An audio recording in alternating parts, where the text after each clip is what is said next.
नमस्कार मित्रों, आज के व्याख्यान धर्मवीर भारती की कहानियां, इसमें आपका स्वागत, वंदन, अभिनंदन। आज के वक्तव्य में हम धर्मवीर भारती के संग्रह चांद और टूटे हुए लोग में संग्रहित उनकी कहानियों पर दृष्टिपात करेंगे। कवि भारती की गद्यात्मक रचनाओं में मौलिकता, भाव प्रवणता, संस्कारशीलता, सांस्कृतिक निष्ठा, परंपरा और आधुनिकता का संश्लिष्ट मिश्रण विद्यमान है और ये सभी चीजें उनकी कहानियों में भी हमें दिखाई देती हैं। धर्मवीर भारती से पूर्व प्रेमचंद ने आदर्शोन्मुख यथार्थवाद का अपनी कहानियों में प्रयोग किया। यशपाल ने मार्क्सवादी, जैनेन्द्र ईलाचंद जोशी, अज्ञेय प्रसाद ने भावपूर्ण और मनोवैज्ञानिक कहानियां लिखी। सन 1950 में नई कहानी का उदय हुआ। कहानीकारों ने जीवन में निहित मूल्यों और उनके अर्थों का अन्वेषण किया। मोहन राकेश, राजेंद्र यादव, कमलेश्वर, अमरकांत, निर्मल वर्मा, मनु भंडारी, श्रीकांत वर्मा की रचनाओं में असामाजिक भावनाओं, आस्था, कुंठा, घुटन और जीवन के प्रति एक प्रकार की विरक्ति के भावों को प्राथमिकता मिली। डॉक्टर हरिवंश पांडे के अनुसार नई कहानी का रचना संघर्ष नए संदर्भों में मानवीय संबंधों का अनवरत संघर्ष है। संबंधों की इस तलाश में महत्व है लेखक की सृजनात्मक दृष्टि का, जो अपने युग के मर्म को भेद सकने में समर्थ हो। डॉक्टर धर्मवीर भारती ने अकहानी, समानांतर कहानी, सचेतन कहानी के जाल में अपने आप को ना उलझाकर अपनी सामर्थ्य, अध्ययनवेशनता, अपने युगबोध से नए मार्ग का निर्माण किया था।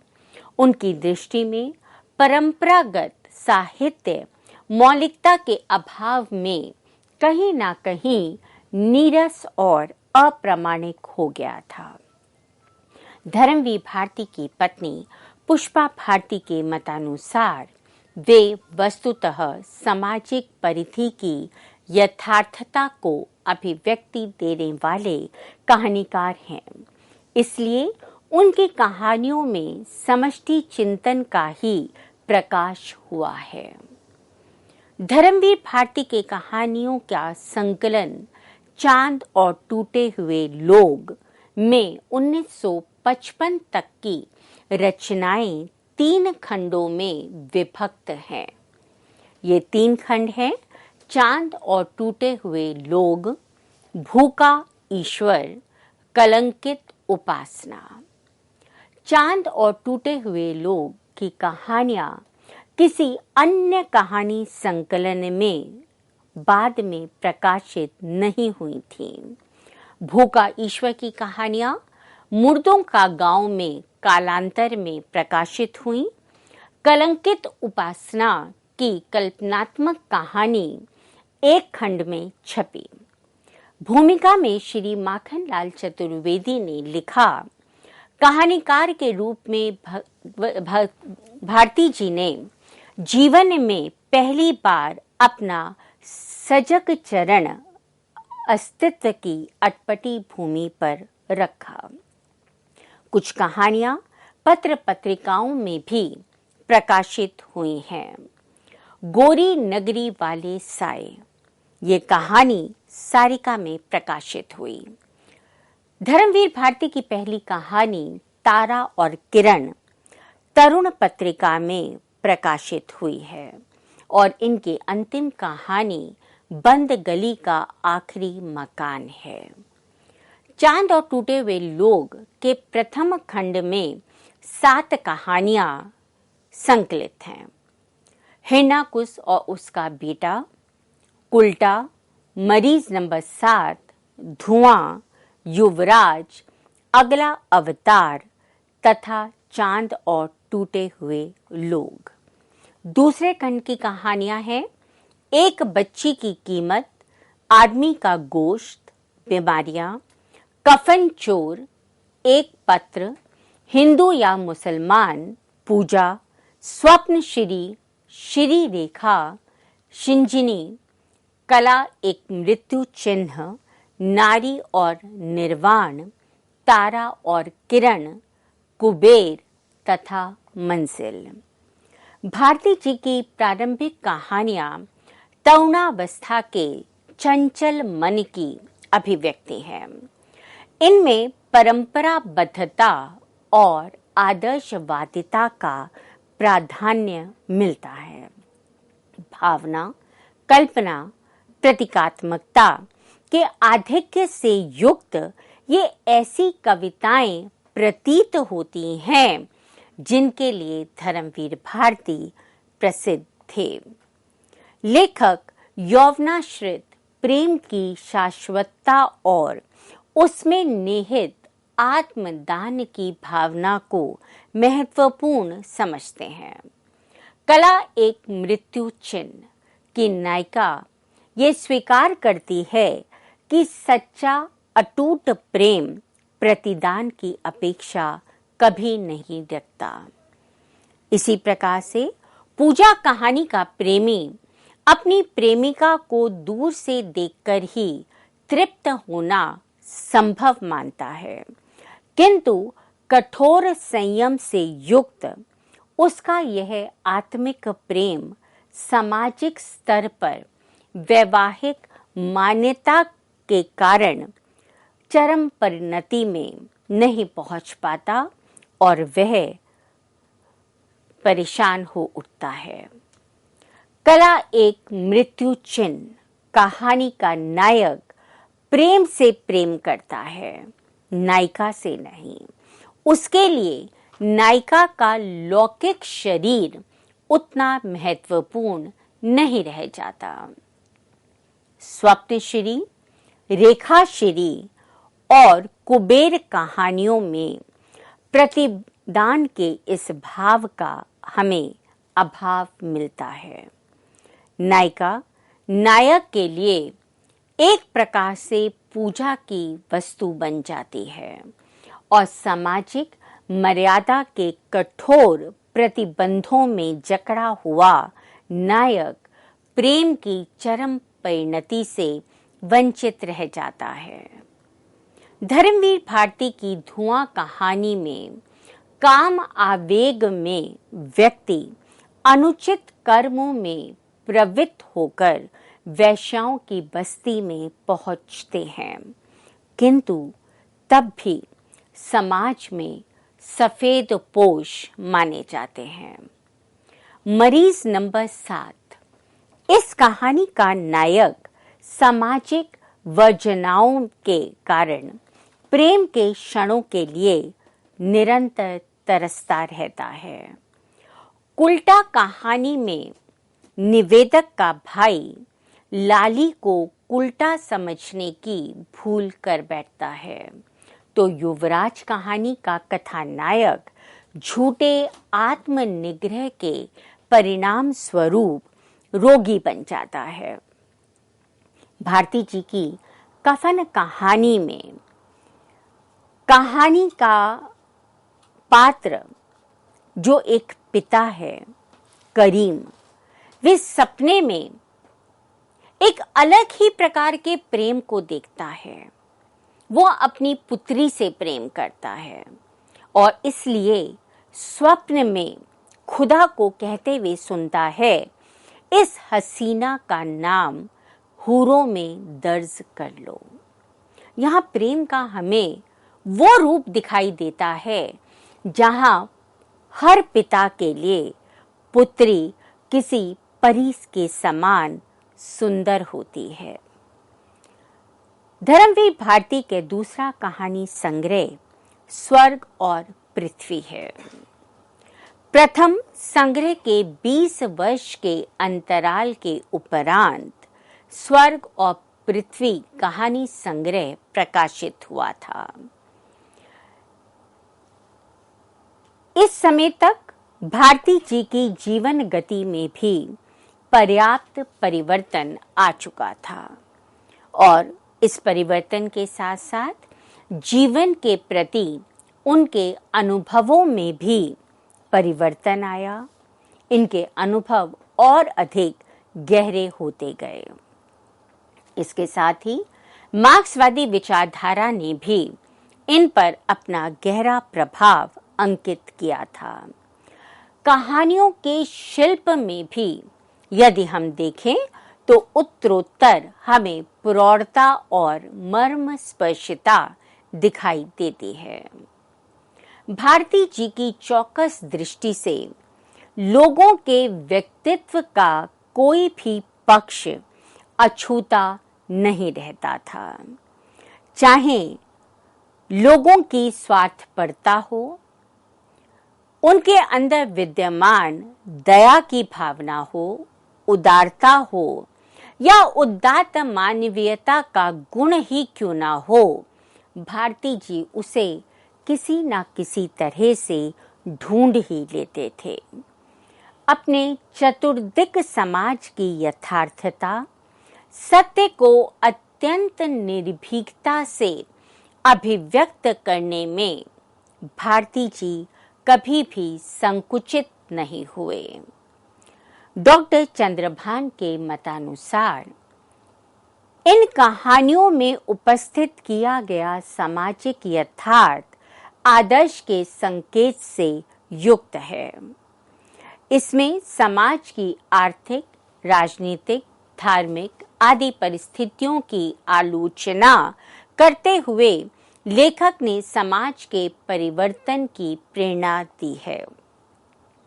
धर्मवीर भारती ने द्वितीय महायुद्ध की विभीषिका का अनुभव किया था, जिसे उन्होंने नायक विहीन क्रांति कहा है। उन्होंने भारत छोड़ो आंदोलन में भी सक्रिय भूमिका का निर्वाह किया था। आंदोलन दमित हुआ। अभी वो इस त्रासदी से उभरे ही नहीं थे, तभी बंगाल में महामारी का तांडव प्रारंभ हो गया। तद्विषयक कहानियां मुर्दों का गांव में संकलित हैं। मुर्दों का गांव की भूमिका में धर्मवीर भारती ने लिखा है, यदि हम भूखे में अंगारे चबा जाने की शक्ति नहीं रखते तो हम इसी लायक हैं कि हमारी लाशें नाबदानों में सड़ें और उन पर घिनौनी मक्खियां भिन भिनाएं। इन कहानियों का व्यंग मारक है। लेखक के आक्रोश ने सरकार, शिक्षकों, सेठों, धर्म, व्यवस्था किसी को भी नहीं छोड़ा। जहां कहीं भी उन्हें दोष नजर आया, कमी नजर आई, उस पर उन्होंने निर्भीक होकर अपने विचारों को वाणी दी है। कफन चोर का बूढ़ा करीम ठंड से ठिठुरती बेटी को बचाने के लिए कफन चुराता है। वह बेटी से कहता है, कपड़ों की कमी नहीं थी और ना अब है, मगर हम गुलाम और गरीब तब भी नंगे रहते थे और अब भी नंगे रहते हैं। जानती हो क्यों? ताकि अमीर लोग हमारे नंगे कंधों पर आसानी से हाथ जमाकर सोने और चांदी की सीढ़ियों पर चढ़ सकें। इसके माध्यम से लेखक ने बताने का प्रयास किया है कि सामाजिक व्यवस्था कुछ भी हो जाए अपरिवर्तनशील है। समाज में एक वर्ग हमेशा गरीब ही रहता है, अपनी आधारभूत आवश्यकताओं को पूरा करने के लिए निरंतर संघर्षशील रहता है और इसकी तुलना में अमीर और अमीर होता चला जाता है।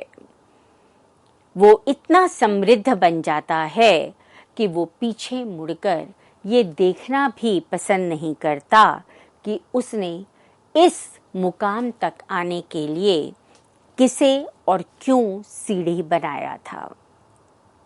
भूख से बिलबिलाते हुए लोग कुछ भी खा लेने के लिए विवश हो जाते हैं। उन्हें हैजे का शिकार होना पड़ता है। सरकारी डॉक्टर उन्हें अपने अस्पतालों में भर्ती नहीं करना चाहते। उन्हें डर है अगर वो मर गए तो उन पर क्या बीतेगी, उनके अस्पतालों का नाम खराब होगा। हिंदू या मुस्लिम, कहानी में अकाल पीड़ितों को सहायता देने वाले लोग भी धार्मिक अंधता से युक्त हैं। पीड़ित व्यक्ति हिंदू है या मुसलमान, ये देखने के बाद ही उन्हें सहायता पहुंचाई जा रही थी। अकाल ग्रस्त गांव का दौरा करते समय भारती जी की भेंट लटकी हुई खाल वाली और बाएं हाथ की उंगलियों में घास पकड़े एक ऐसी स्त्री से होती है जो गुफा के अंदर भूख से तड़पते अपने पति के खाने के लिए घास तोड़कर लाई थी। लेखक द्वारा दिए गए केले और घास को पति पर रखने के पश्चात पहले वो जोर से हंसने लगती है और फिर दहाड़े मार मार कर रोने लगती है। ऐसा क्यों होता है? क्योंकि वो समझ गई थी कि उसका पति अब जीवित नहीं है, अतः वह भी प्राण त्याग देती है। लेखक और उसके मृतकों को एक गहरे गड्ढे में डाल देते हैं और उसके ऊपर लिखते हैं ताजमहल 1943। वस्तुतः वे उस गांव के अंतिम मरने वाले दंपति थे। वे किसी ताजमहल के हकदार नहीं थे, किंतु उस गहरे गड्ढे में अगल बगल दफन थे। एक दूसरे के लिए जिए और एक दूसरे के साथ ही यह लोक को छोड़कर चले गए। मार्क्सवादी विचारधारा से प्रभावित अन्य व्यंग्यात्मक रचना है भूखा ईश्वर। कदम के नीचे पड़े पत्थर के जिस ठेले को ईश्वर मानकर वरदान पाने के लिए किशोरियां पकवान चढ़ाती थीं, वो महंगाई बढ़ने के साथ साथ गुड़ में परिवर्तित हो जाता है। अब साथ में दिया भी नहीं जलाया जाता क्योंकि तेल भी तो महंगा हो गया था। ठेले के दो टुकड़ों में टूटने पर ईश्वर का ईश्वरत्व भी समाप्त हो जाता है। सनाड्य वर्ग की हवेली से झूठल भरी पत्तल फेंकी जाती है जिसे भिक्षुक खींचकर खा लेता है। भूख से व्याकुल वह ये नहीं देखता कि ये किसी का झूठा छोड़ा हुआ भोजन है। ममता की मारी हुई माँ कुत्ते से पत्तल छीनकर अपनी बेटी को खिलाती है और इस प्रकार हंसती है मानो उसने कोई बहुत बड़ा शिकार कर लिया है। इन कहानियों में हमें मनुष्य जीवन की वो विवशता दिखाई देती है जब वो अपनी पेट की क्षुधा को शांत करने के लिए किसी भी तरह से भोजन उपलब्ध करता है। ईश्वर विद्रोही मानव बनकर अन्य व्यक्तियों को भी जगाना चाहता है, किंतु उसे तत्काल कैद कर लिया जाता है। लेखक के अनुसार ईश्वर अब भी कैद है। सेठ और दुकानदार 4 आने सेर से खरीदा चावल 2 रुपए सेर में बेच रहे थे, अतः उनके गोदामों में अनाज सड़ जाता है पर किसी के पेट में नहीं जाता। धनाढ्य वर्ग मृतकों को देखकर कह उठते हैं, जहां देखो कमबख्त मक्खियों की तरह मर जाते हैं, आने जाने का रास्ता तो कम से कम छोड़ दें।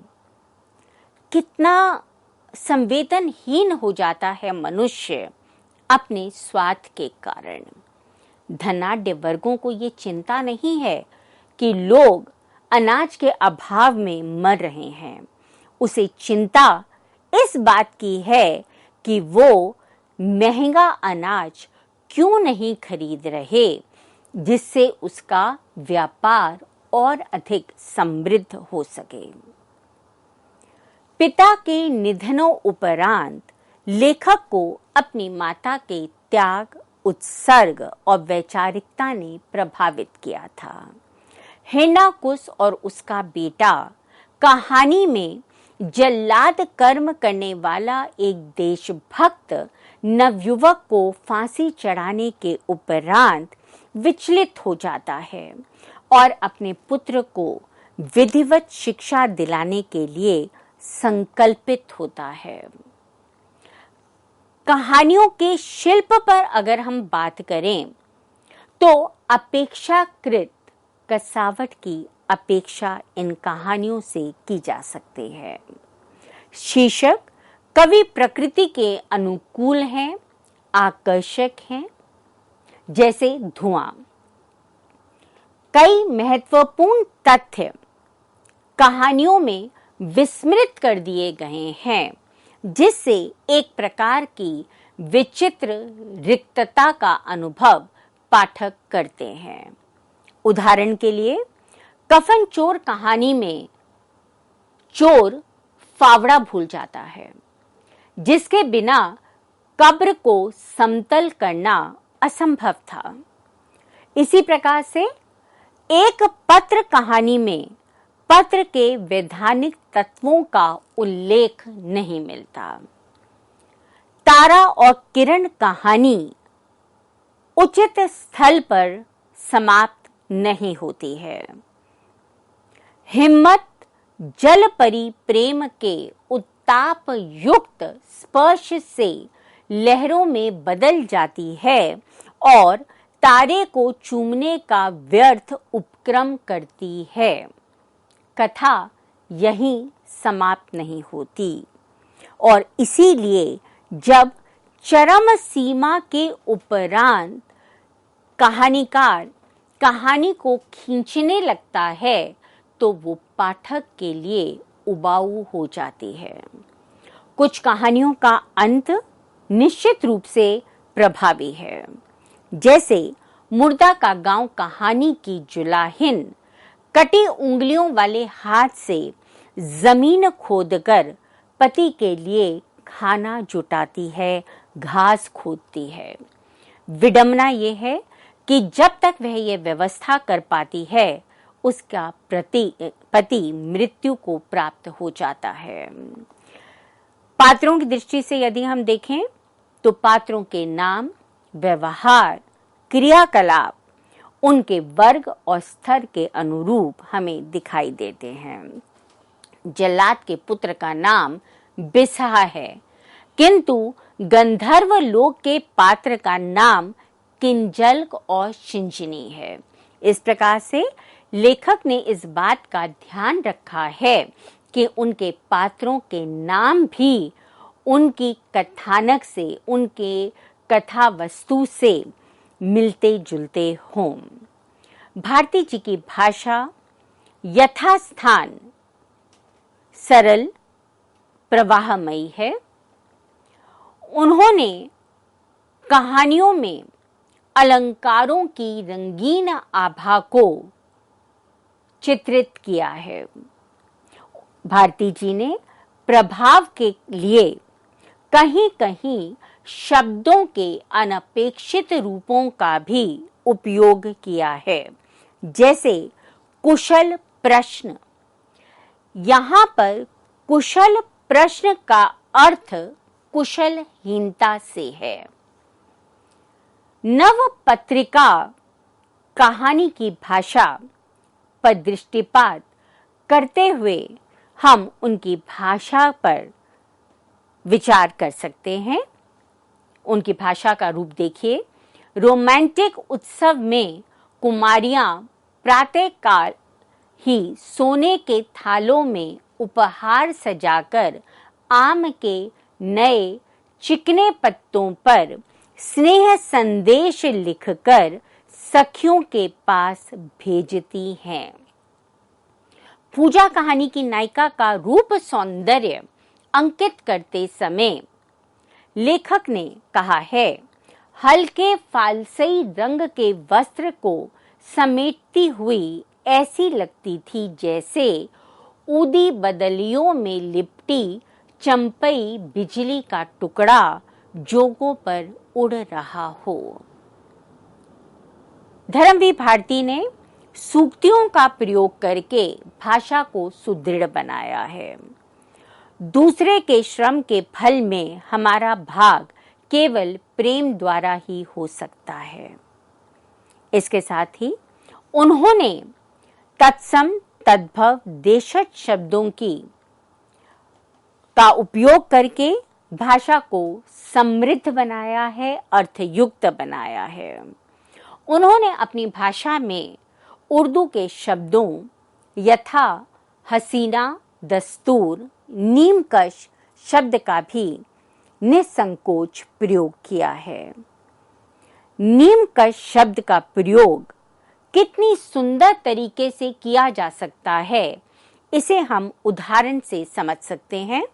वातायन के ऊपर संगमरमर में कटी हुई जाली से छन कर आती हुई चंद्र किरण ऐसी लग रही थी जैसे अंधेरे के सीने में चुभा हुआ एक नीमकश तीर।